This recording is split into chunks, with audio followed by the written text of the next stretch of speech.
Well, welcome everyone on this Thursday. My name is Joni Parsons, and I'm the founder of Rebel 11, and we're so thrilled to have you here. Um, I'm excited about our conversation today because, as my grandma used to say, everyone has a story. Each of us carries a unique life experience, some shaped by loving parents and others by absence or loss. Some face trauma early on, events that mark and mold us in ways that we don't always fully understand. These experiences shape who we are, how we relate to others, and how we see the world. In the book The Body Keeps the Score, the author writes, the only way we change the way we feel is by becoming aware of our inner experience and learning to befriend what's going on inside ourselves. That inner awareness is essential to healing. And that's why I'm so honored to welcome Monica DiCristina here today to talk about her powerful new book, Your Pain Has a Name. Monica is a seasoned therapist who has over 15 years of experience supporting individuals on their path to emotional healing in Atlanta, Georgia. She's also a respected speaker and host of a podcast, and she's deeply committed to helping people untangle their pain and find a way forward, a way towards transformation, healing, and wholeness. Welcome, Monica. Thank you so much. It's really an honor to be here, and I'm excited to have this conversation. Well, me too. It's been, reading your book, there's just so many insights in it. And I've already had some aha moments, and maybe we'll get into those later. But first of all, what led you to write this book? I know you had some trauma early on and an experience that led you on your own path. What was that? Yeah, so I did probably like many other people statistically did experience some traumas early on. And what happened from there was I developed an anxiety disorder that um, had me up at night, had me sick to my stomach for about 10 years, which unfortunately, believe it or not, the kind of anxiety disorder I had, most people go 10 to 14 years without knowing what it is. And so, in the absence of understanding what was happening to me, in the absence of understanding what had happened to me when I was little, I filled in a bunch of stories. I thought I was losing it. I thought I was bad. I thought there's something wrong with me. And I lived like that for years. And it wasn't until I finally saw a therapist, because this was a different time. This was 20 years ago. Therapy is much more common, thank goodness now, but it took me a while to get to a therapist. Once I saw a therapist, he looked at me and said, what happened to you when you were little is not your fault. And this is exactly what's going on with you.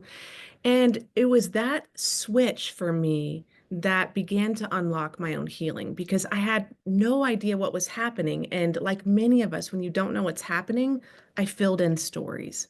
And so it was actually from that experience with that first therapist that I decided this is what I want to do with my life. I want to help other people understand themselves. And so that's what I do. And that's really the heart of this book. But you had gone to a lot of different places first before you found that aha moments like, okay, you went to church, you went to counseling.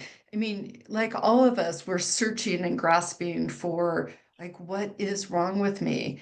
So, Yeah. what was it that that therapist told you that changed your life? What it was with that therapist is he had the accurate names for what I was experiencing, right? And I think many of us go through that. I work with women who walk in my door and don't know what's going on, and we sit with it for a long time, and we find out later when we don't give up that they have an autoimmune disorder, or perhaps it's depression, or perhaps they had trauma growing up. That I think I went to so many different places. And I think even if your story looks nothing like mine, we all have, a brother-in-law with tons of advice. We all, listen to a podcast and think maybe this is it. And we go into many, many places and we just don't find it. And so, it's really important. And one message of this book is just not to give up. If you're hurting with something, you don't know what it is, there is an answer. I may not have it. Joni may not have it, but it does exist. And so that's one thing that I always like to encourage people with. So, unresolved trauma can manifest in a variety of ways, as we were just talking about. But what are some symptoms or examples of someone living with unresolved trauma? You know, I mean, I think what I want to start with is defining what trauma is. Like trauma, most people think of it as the event. But what trauma actually is in the mental health world, the way we define it, is the wound that happens in your body, right? And so it's really important that we start there, that two people may be in the same car accident and walk away with a different impact in their bodies and their minds and their stories about themselves. So the unresolved trauma can manifest as anxiety, as depression, as addiction, just as a really hypervigilance all the time, a jumpiness. It can manifest as a lack of boundaries in relationships. There's so many different ways that trauma can really manifest. That's why, again, like the idea of naming your pain is let's go back to the beginning of the story. You know, where did this start? Because that's when we can really start to understand why we're experiencing what we're experiencing today. So, a question for the audience. If you would put in the chat, and we always like to encourage you to ask questions as we go. Are you someone who practices listening to your body and your inner wisdom? So, the question, are you someone who practices listening to your body and your inner wisdom? Mhm. I would say for me, I probably don't stop long enough to listen. And do you hear that a lot?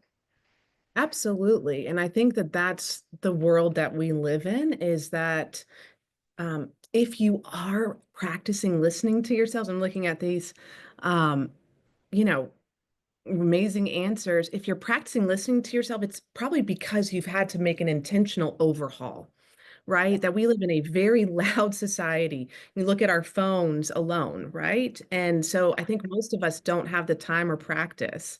Um, and I think that that's really normal. There's no shame in that. I think that that's kind of how we're conditioned, right? And so I think that a big heart of that I have in this book and the work that I do is that, you know, when we don't listen to ourselves, we are often leaving ourselves. And so listening to yourself isn't just some sort of esoteric idea. It's actually, being a good friend to yourself, being non-judgmental and curious about yourself, checking in with how you feel after that phone call or that work meeting, right? It's like a daily practice. And that's what Lisa said, only when I'm in pain, because we don't stop to think, it's only in those urgent, serious times we're like, okay, I need to stop. I need to really, do breath work, whatever it is, whatever that tool is that you use to listen. But we have sometimes I have in the last several months because of breath work. Nancy says I don't think so. Francine, I try to practice, but as I said, I don't listen.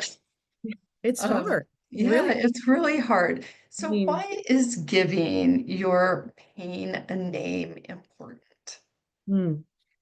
I think because when we don't have the right names for our pain, it's not just that we don't have that accurately named and can't get accurate help. It's that then often in the absence of that, what I found in my own life and find with my clients is that we fill in stories, right?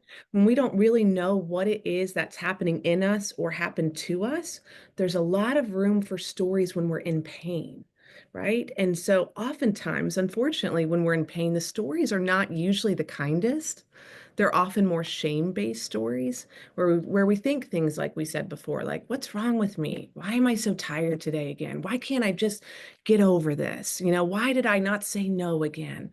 When there may be a really good reason why. And so naming your pain is so important so we understand what are the narratives that we've been believing about who we are. I think this is such an important point because often pain is misdiagnosed or overlooked. Yes. And, that let's talk about misdiagnosis first, because you have some really good examples of what that looks like, and then what that feels like to your patients when when they get that aha moment. It's like, oh, that's Yeah. not what I was experiencing. This is what I'm experiencing, and now I can do X. Yeah, I mean, there's so many stories I tell in the book, and just to be clear, these are anonymous conglomerations of stories, but I've had people walk in my office saying that they're struggling at work and they don't know why, right? And then when we, instead of just wagging our finger at them or following the critical pattern that's coming at them, we just get curious. And I've sat with clients when they've gone and got diagnosis and they find out that they are on the autism spectrum. And it's a huge relief because suddenly they make sense to themselves and they're able to love themselves and understand themselves. I've sat with people who think they're in a deep depression, and it turns out that they had literally an autoimmune disorder. And when we don't have the accurate name, when we have a misdiagnosis, we're often so hard on ourselves, and society is generally not the most gentle when we're struggling. Nobody knows what to do with struggle. So what we often do is blame the person struggling. And so, finding the accurate diagnosis is one other step to stopping that automatic response of blaming the person struggling. That, gosh, maybe it makes perfect sense why you're struggling the way you do. Maybe some things need to change to help you. But if we can really understand it, then we can get to the bottom of it. And that really circles back to the listening to yourself. So often we dismiss ourselves the way other people have dismissed us. And I say to clients often, like, you may not have a name for it, but you're the expert on you. I want to learn from you what it's like to be you. Let's sort it out and figure out what's going on together by listening to what you are hearing. I just think that's such an important point because, all sickness and all disease is Yeah. within us. And, it's a powerful tool to be able to listen inwardly. And you have some tips on that we'll get to in a minute. So, does identifying your pain, it- you say it also gives you the opportunity to bring your true self to light. What do you mean by that? What I mean by that is getting back to those narratives that we've believed with the pain, right? So you don't just have something hard happen, you have the stories that come with it, right? And the stories that come with it about what happened to you or who didn't love you well is often what, becomes cloaked over your identity, right? Oh gosh, maybe I'm someone who's unlovable. Maybe I'm someone Yep. who's rejected. And we wear these stories. And so, identifying the pain and the narratives is the step to kind of unearthing that who you've been all along. You were never someone who was rejectable or unlovable. Your pain is real. Those events happened, but that never was who you actually are. That makes Yeah, I was telling you earlier on, I didn't grow up with a father. And I would look, we lived in an apartment here in North Seattle, and I would look out at the pool with all the dads with their kids on their shoulders. And I would just yearned to have the love of a father. And I mean, I think as a little girl, I took away that I was unlovable by a man, which manifested itself well into um, my youth and my college years and onward until I finally nipped that. I identified that I could be loved. And but that stuck with me for so many years. And it was, because I think of those images that I had as a very young, like 8-year old.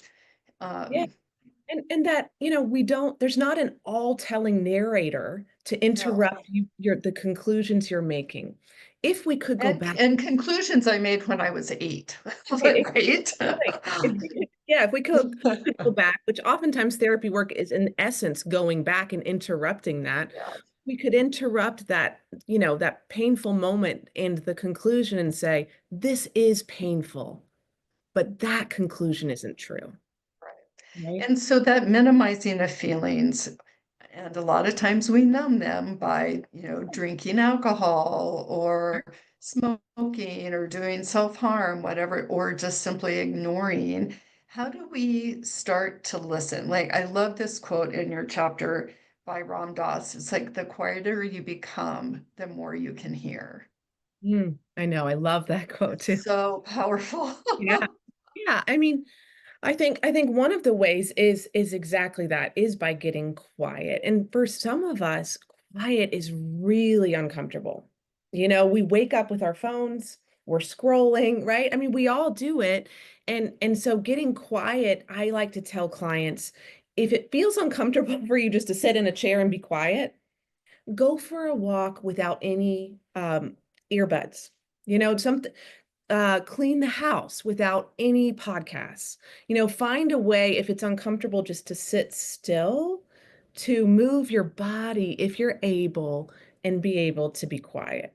And then I think on top of that is that when we're listening to ourselves, we're often actually just judging ourselves.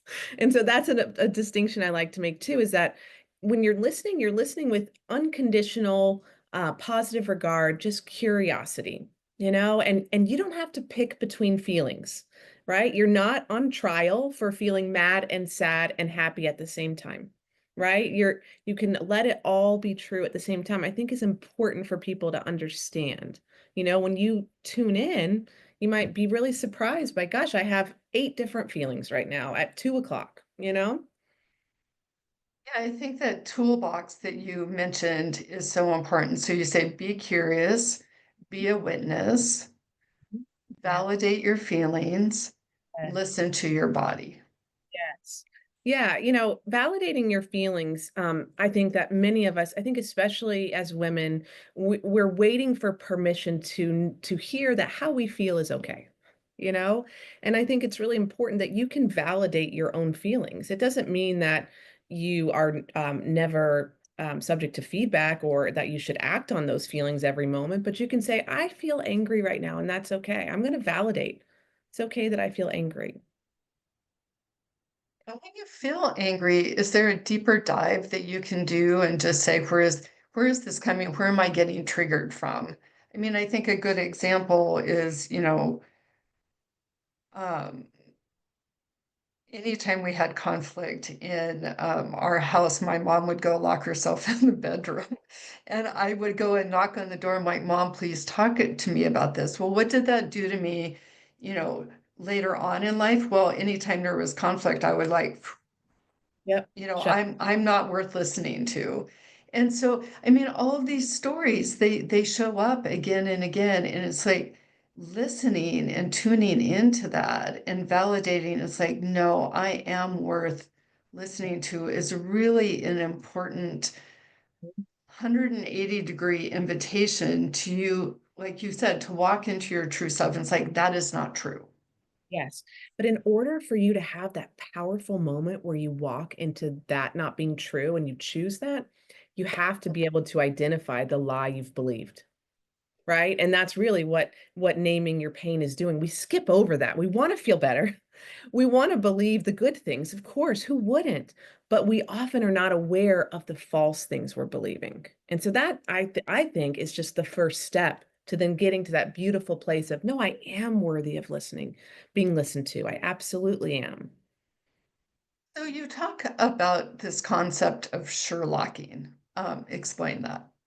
Yeah, I write in the book that my mom growing up loved mystery shows. I mean, Murder She Wrote, Sherlock, what's the other ones? Matlock, there's all these different All ones. of them. Yeah. Right. So I grew up, watching, all these mystery shows, and I often think of therapy like that. There's a pin sitting on the table, and unless you are able to know what that pin actually means, you can't understand the full story. And I think about our lives. We all have these clues, these really important moments that have happened in our lives, or these really important conclusions that we've made. And Sherlocking your life is just my own way of phrasing really being curious and investigative about your life. First of all, you deserve that kind of attention, right? And your life does. But then also it helps you understand what it is that you feel, who it is you've concluded that you are, when you begin to uncover those clues.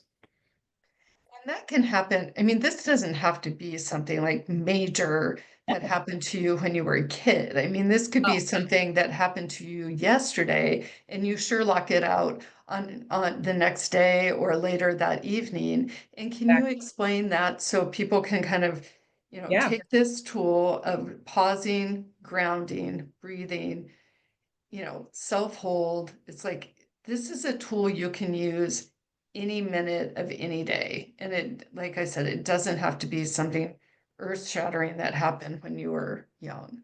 No, I mean, the idea of Sherlocking, like, let's say, tomorrow I find myself still in a really bad mood and I'm irritable with my kids and I just don't know why I'm struggling. If I were to Sherlock my life and get really curious about it, I might trace it back to a really difficult phone call on Tuesday. But then I didn't have time to process the phone call. And then I got really busy and overwhelmed with all of the obligations I had. So instead of just beating myself up for being irritable on Friday, I get curious and I trace it back. What happened? What happened 5 minutes ago? What happened yesterday? What happened a couple days ago? Oh, that's when I started to get really misaligned with myself. That's when I started to get really irritable.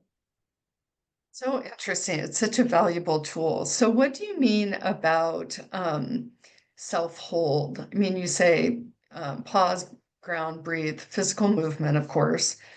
Self-hold, is that do you just mean like this? It's like, it's okay, you're going to be okay.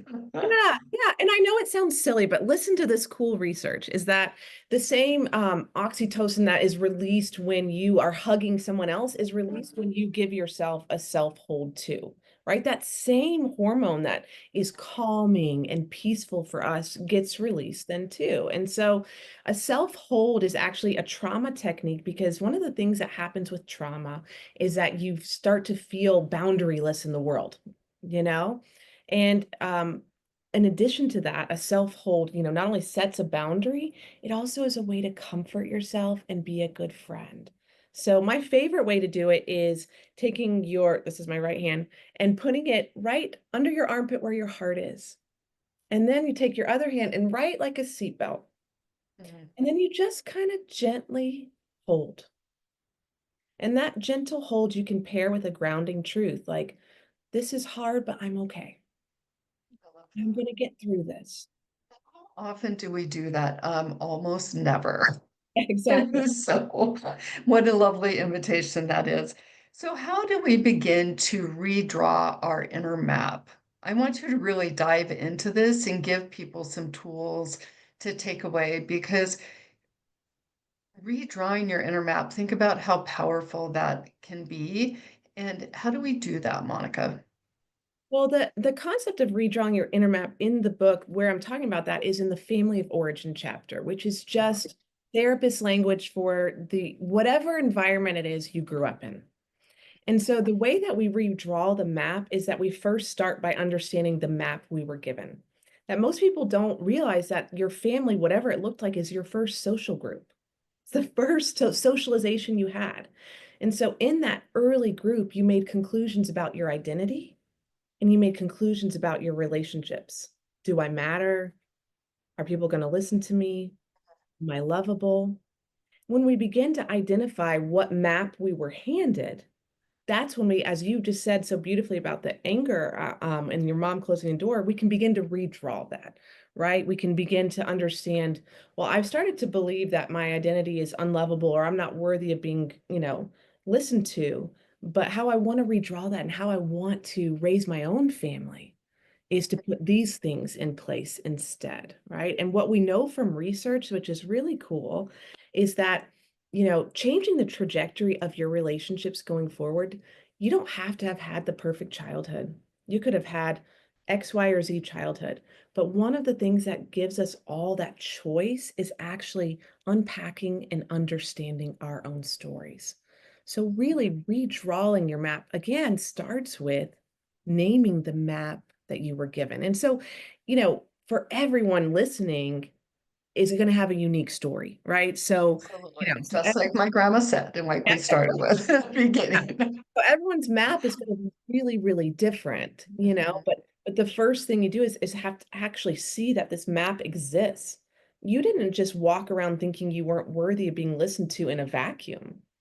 You got that message somewhere. And the best place to start is identifying where and identifying what the message was, and then redrawing that as you go forward, which is a process.